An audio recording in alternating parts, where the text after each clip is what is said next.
Anda masih di Sportcast Nusantara TV. Coach Supri dan Erwin, malam hari ini sebenarnya kita ingin mengajak seluruh penggemar sepak bola untuk mengarahkan perhatian ke U17. Jadi jangan terlalu fokus ke timnas karena U17 di depan mata dan ini eventnya Piala Dunia. Piala Dunia. Ini kesempatan yang luar biasa ya buat adik-adik kita, anak-anak kita ya. Gimana Mas Erwin? Iya, Piala Dunia dan mereka lolos dari jalur kualifikasi, bukan dari jalur tuan rumah. Iya. Ini salah satu ya kita juga harus apresiasi perjuangan dari U17, pelatih dan juga PSSI. PSSI dalam hal ini memfasilitasi, memberikan turnamen, memberikan uji coba, memberikan TC di luar negeri mendapatkan lawan-lawan yang menurut saya juga bagus-bagus ya. Ada Paraguay, ada Pantai Gading, ada Panama gitu ya. Dan sebelumnya itu kan juga ada Piala Kemerdekaan di Medan. Betul. Jadi oke, masih levelnya 17, tapi seperti kata Bang Boy, Piala Dunia ya, Piala Dunia U17 dan masuknya lewat jalur kualifikasi gitu ya. Dan ini kan pemain-pemain yang dibina juga di Indonesia meskipun juga ada 3 orang yang diaspora. 3 atau 4 orang? 4 orang yang diaspora. Dan pelatihnya juga Coach Nova, artinya ini harapan pelatih-pelatih generasi muda lah ya, termasuk kawan kita ini. juga pelatih generasi baru gitu ya. Artinya harus diapresiasi dan harus didukung. Apapun hasilnya nanti harus tetap didukung. Ini kan calonnya pemain-pemain nasional masa depan gitu. Generasi penerus. Coach Supri kan juga pernah ada dalam tahapan itu kan ya. Sampai ke Primavera itu juga sesuatu yang luar biasa juga. Ya kan yang dialami oleh Coach Supri. Iya, sepak bola membawa saya ke tempat yang tidak pernah saya pikirkan. Bisa berada di skuad timnas, berlatih di Italia. Termasuk Goli dan kawan-kawan ini. Iya. Tapi momentum ini untuk adik-adik kita seperti Evandra, Goli, ini pencapaian yang luar biasa. Terlepas nanti sukses atau tidaknya, tapi kan kita harus memberikan rasa optimisme bahwa mereka pun punya potensi. Dan tim dari Coach Nova ini saya pikir ini sudah dalam jalur yang benar ya. Bagaimana persiapan mereka, bagaimana scouting mereka juga sangat baik. Dan di 3 kali uji coba juga saya pikir hasilnya juga 2 kali seri 1 kalah. Saya pikir ini pencapaian yang pencapaian awal sebelum beberapa hari ke depan untuk di event Piala Dunia sangat baik ya. Walaupun memang ada keraguan yang saya akan sampaikan mungkin nanti. 1 mental, yang kedua kedalaman skuad. Anda melihatnya dari grup lah ya. Karena grupnya itu ada Zambia, ada Honduras, ada Brazil. Dan ini nggak main-main grupnya ini, apalagi Brazil. Tapi anak-anak menurut Coach Nova melihatnya dari sisi positif loh. Apalagi melawan Brazil, ada satu gairah buat pemain muda kita ini bertemu dengan Brazil. Ini kesempatan. Selain hasilnya kita nggak tahu ya nanti ya. Kita lihat dari lawan uji cobanya. Lawan Paraguay kalah 1-2. Lawan Pantai Gading 0-0. Lawan Panama imbang 1-1. Waktu lawan Paraguay itu sempat unggul lebih dahulu. Meskipun akhirnya kena comeback dan kalah 1-2. Waktu lawan Panama ketinggalan terlebih dahulu. Tapi bisa nyamakan skor. Jadi artinya ada mentalitas yang kelihatan di situ. Kita nggak ngelihat pertandingan seperti apa karena nggak ada siarannya ya. Nggak ada siarannya, kita nggak bisa mantau. Tapi dari kelihatan dari skornya, kelihatan mereka nggak gampang menyerah gitu ya. Menghadapi lawan yang lawan Pantai Gading juga kan. Pantai Gading kalau di level dunia juga pemainnya top juga gitu kan ya. Nah, sekarang kalau udah masuk ke pertandingan lawan Zambia di pertandingan pertama, lalu lawan Brasil, lawan Honduras, saya melihatnya Brasil memang harus diakui 4 kali ya. Tim yang meskipun di level junior ya tim yang besar lah ya. Cuma saya pikir menghadapi Zambia atau Honduras di level U17 ini biasanya bedanya tuh nggak terlalu besar, nggak terlalu timpang gitu ya dengan tim-tim yang ada di level Piala Dunia gitu ya. Ya mungkin dengan 2 tim ini punya kesempatan untuk mengimbangi lawan Zambia dan Honduras. Ya lawan Brasil ya. Brazil ya. Level berapapun Brazil itu ya level dunia gitu ya, top levelnya. Tapi kalau untuk Honduras, Zambia, saya pikir ada peluang bagi Coach Nova. Pertandingan pertama kita lawan Zambia. Ini pertandingannya menentukan ya. Pertandingan pertama tuh selalu krusial kan ya. Zambia sendiri dua uji cobanya menang terus. Lawan Caledonia mereka menang 3-0. Lawan Meksiko yang membuat kita terkejut. Mereka menang 3-1. Ya. Meksiko loh. Ya, Zambia bisa dikatakan lolos ke fase ini kan mereka mampu mencetakkan 12 gol, kemudian hanya kebobolan 2 ya. Di fase kualifikasi. Ya. Artinya kan mereka di usia 17 memiliki sebuah pemahaman taktikal yang bisa dikatakan di atas rata-rata. Ya kan?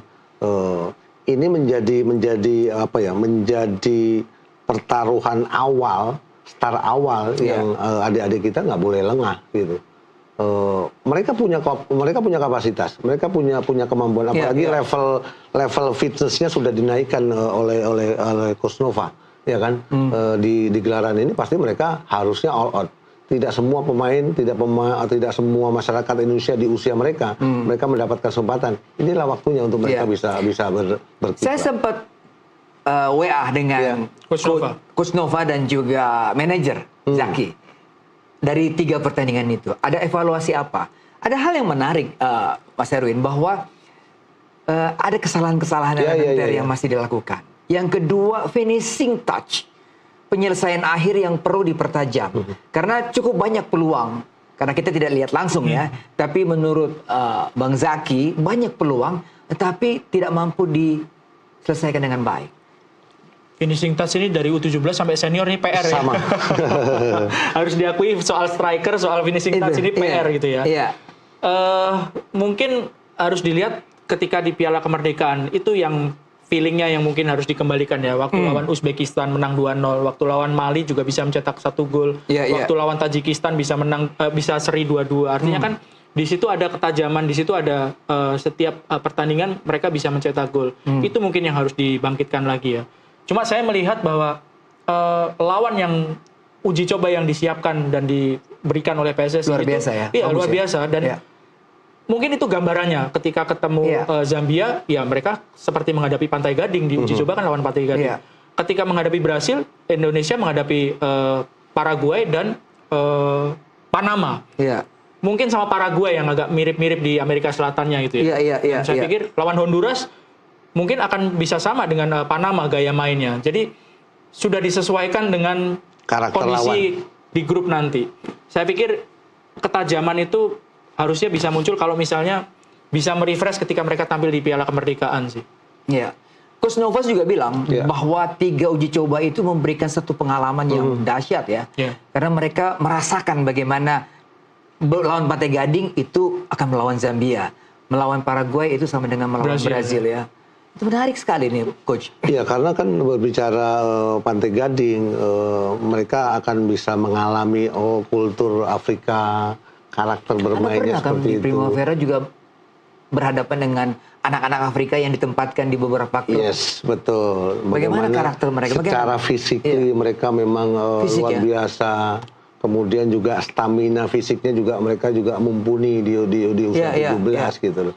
Ya, tinggal bagaimana para pemain-pemain kita juga ketika memiliki kecepatan, mereka juga harus bisa memaksimalkannya di momen-momen yang mereka dapatkan gitu. Siapa pemain yang bermain di wing play di posisi sekarang 7 atau 11, kecepatan itulah mereka harus maksimalkan. Dan yang lebih penting lagi adalah finishing touch tadi berpengaruh kepada pengambilan keputusan kalau sejauh ini saya lihat. Pengambilan keputusan. Oke, kalau kita bahas finishing touch berarti seandainya pakai 3-4-3 seperti yang melawan Paraguay terakhir, Panama terakhir ya. Itu Coach Nova memasang 3 penyerang ini, yaitu Zahabi Holi, Fadi Alberto dan striker Persik ini ya, Mirza Fijaratu.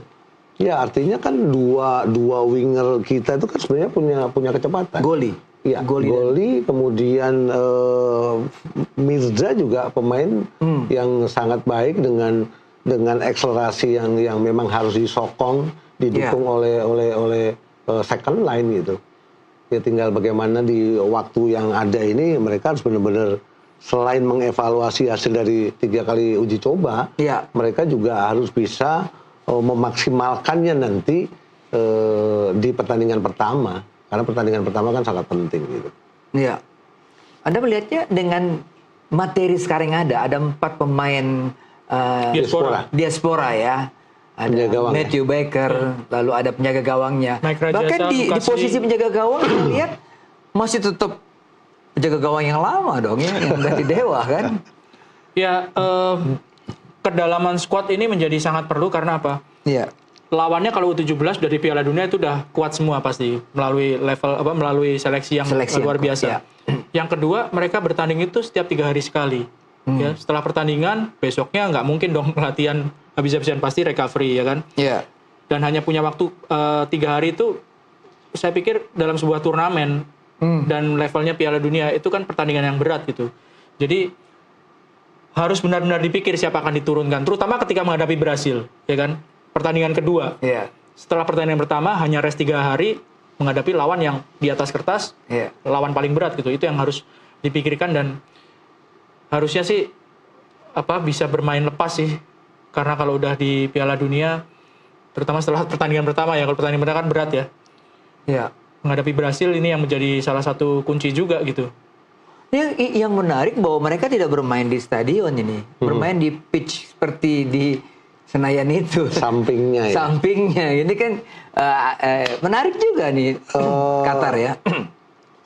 Dimanapun venue, kalau levelnya, kalau eventnya Piala Dunia, saya pikir ini event yang tidak mudah, tidak setiap pemain itu mendapatkan kesempatan.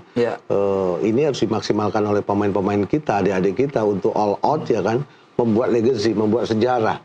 Bahwa mereka bertemu dengan Brazil, mereka bertemu dengan Honduras, kan? Artinya mereka juga harus bisa memberikan kebanggaan untuk Garuda, mau tidak mau all out gitu.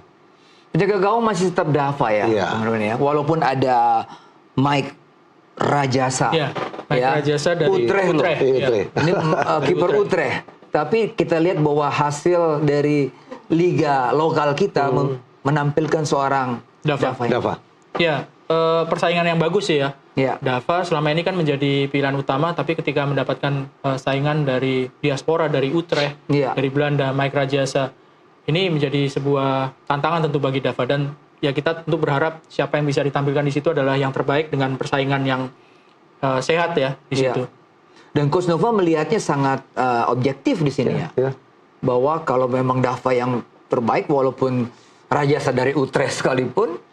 Inilah yang menarik dari Coach Nova ya, bagaimana cara membangun sebuah tim di U17, cara pendekatan yang dia lakukan sejauh ini kan sangat baik, sangat membantu tim ini selalu berprogres ya, dan terutama selalu memberikan kesempatan kepada pemain-pemain yang memang belum banyak mendapatkan menit bermain untuk bisa membuat perform dia semakin stabil, dan pemilihan pemain sejauh ini sangat objektif. Kita break lagi Coach dan juga Mas Erwin. Kita kembali setelah pariwara berikut.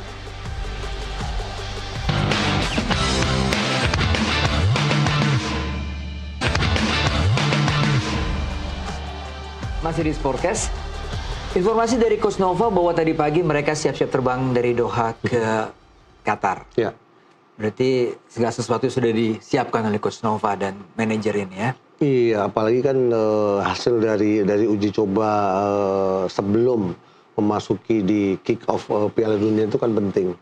Kemudian setelah selesai mereka harus berangkat ke Qatar untuk beradaptasi cuaca.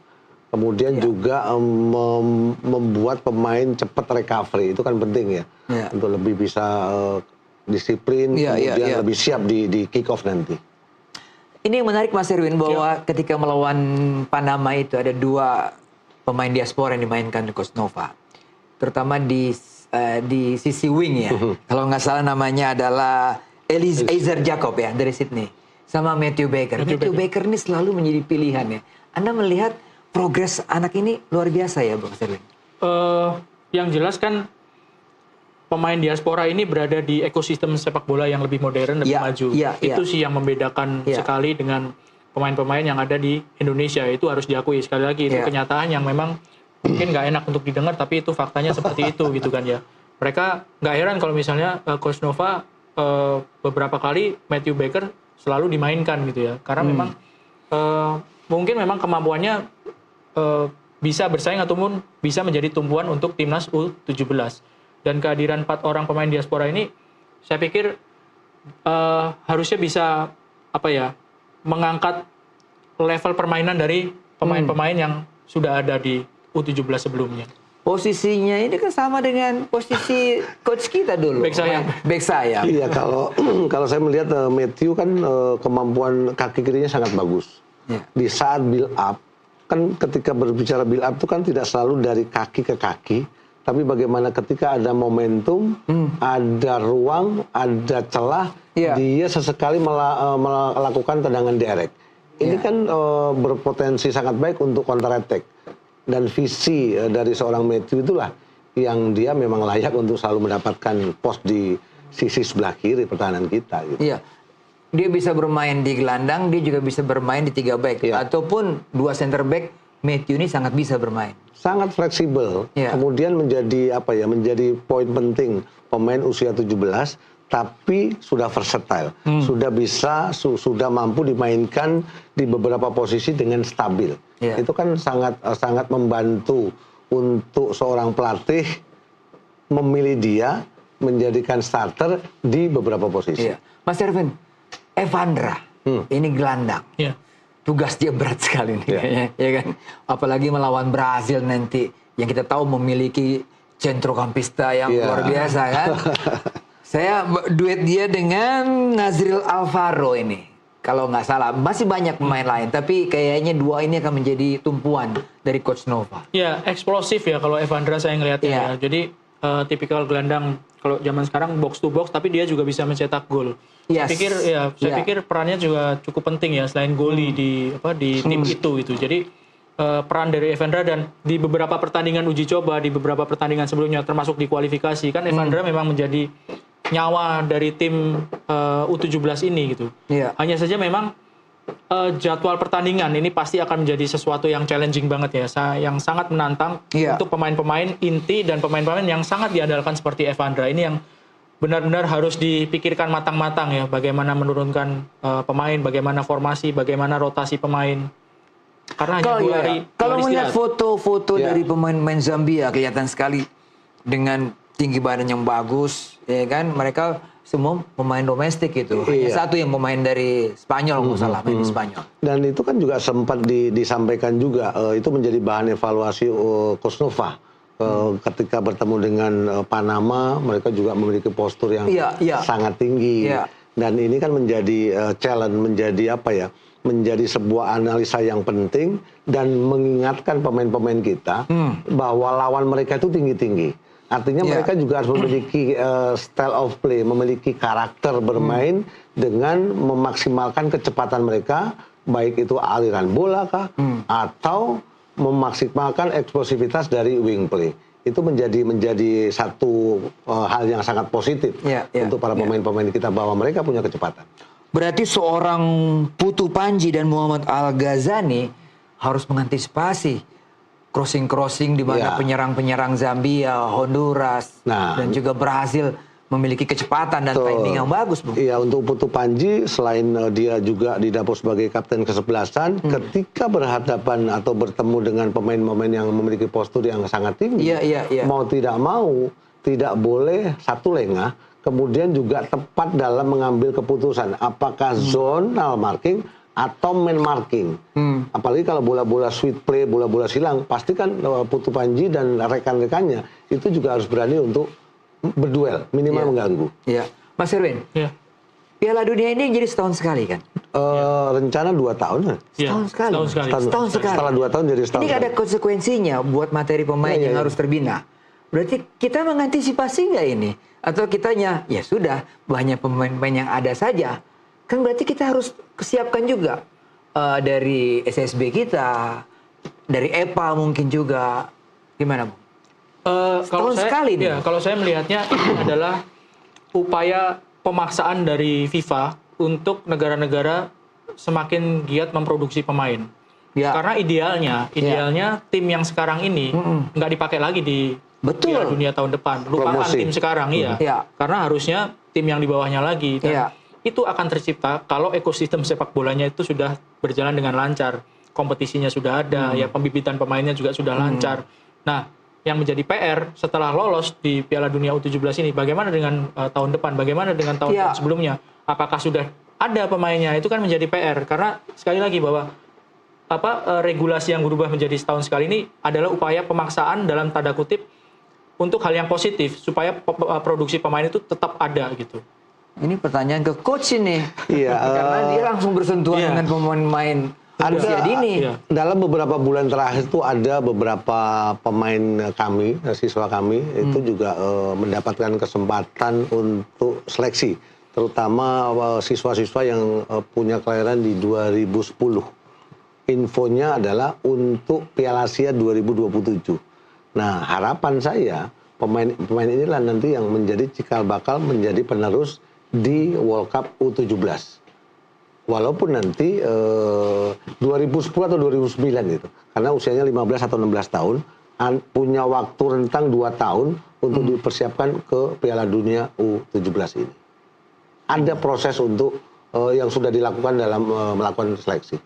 Iya.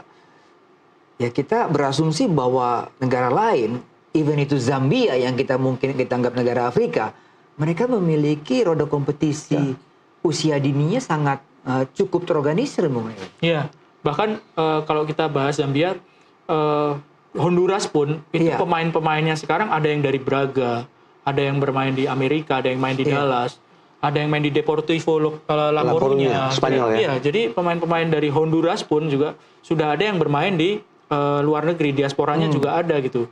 Cuma kan memang seperti itu, kalau Zambia ya Afrika pemain-pemainnya juga sangat melimpah dan ternyata mereka kompetisinya juga lumayan rapi. Yang harus diingat kan bagaimana untuk meneruskan kesuksesan U17 ini tembus ke Piala Dunia itu kan nggak mudah gitu Bang Boy. Iya. Dan diharapkan juga U17 ini kan bisa menjadi tonggak untuk menciptakan generasi emas ya. Karena kan memang tidak mudah untuk bisa menciptakan generasi emas. Belgia memiliki generasi emas tapi memang nggak juara Piala Dunia juga gitu loh. Artinya ini momentum yang bagus dengan skuadnya Kusnova bisa lolos ke Piala Dunia U17.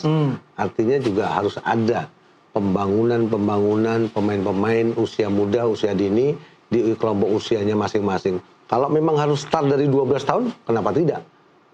Dengan long term mereka akan semakin kuat dalam pemahaman taktikal, mereka juga akan bagus dalam memiliki stamina untuk bisa memaksimalkan kinerja taktikal dari pelatih. Karena membangun sepak bola kan tidak bisa pendek, perlu proses panjang karena anak kan investasi. Iya. Alumni U17 Brazil sekarang ada di Chelsea ya? Yang kecil-kecil lincah itu. Estevao. Itu U17. Uzbekistan ada yang di MCT. Kusanov. Main di Indonesia juga. Iya. Kemudian ada yang alumni Piala Dunia kita di Barcelona. Yang saya tahu yang di Inggris, bek kirinya Arsenal Martin Lewis Kelly itu main di U17 waktu main di Jakarta. Itu ada sekarang di Arsenal. Udah masuk tim utama. Jadi ini pasti ada. Ini adalah sebenarnya proses pembentukan pemain. Nanti dia di U23 dia semakin matang, tetapi di U17 ya berarti federasi Barcelona Kubarsi. Bek tengahnya. Udah masuk tim utamanya Barcelona. Iya, makanya kita federasi nggak boleh main-main dengan kelompok umur 17. Iya. Karena jualan kan. Betul. Jadi mengharap para pemain kita, adik-adik kita di Piala Dunia ini mereka harus bisa menampilkan performa yang terbaik dan saya yakin banyak talent scout yang hadir di sana untuk melihat potensi mereka. Pertanyaan terakhir buat kalian berdua. Target Coach Nova lolos fase berikutnya. Ya kan, fase gugur. Anda juga sama optimis? Singkat saja. Harus optimis bahwa mereka bisa lolos. Asal kita menang lawan Zambia. Ya, start awal harus positif. Baru nanti kalkulasinya lawan Brasil. Lolos seri lawan Zambia, oke, kalah lawan Brasil, menang lawan Honduras. Oke. Karena ada peringkat 3 terbaik 8 negara. 2 terbaik langsung lolos. Peringkat 3 ada 8 negara. Semoga Coach Nova targetnya mencapai sasaran. Dan saya berharap semua fans tim nasional tanggal 4 kita mendukung. Dan ada siaran langsung juga kan Indonesia melawan Zambia. Sampai di sini Sportcast. Terima kasih Coach. Terima kasih Erwin. Kita akan jumpa lagi minggu depan.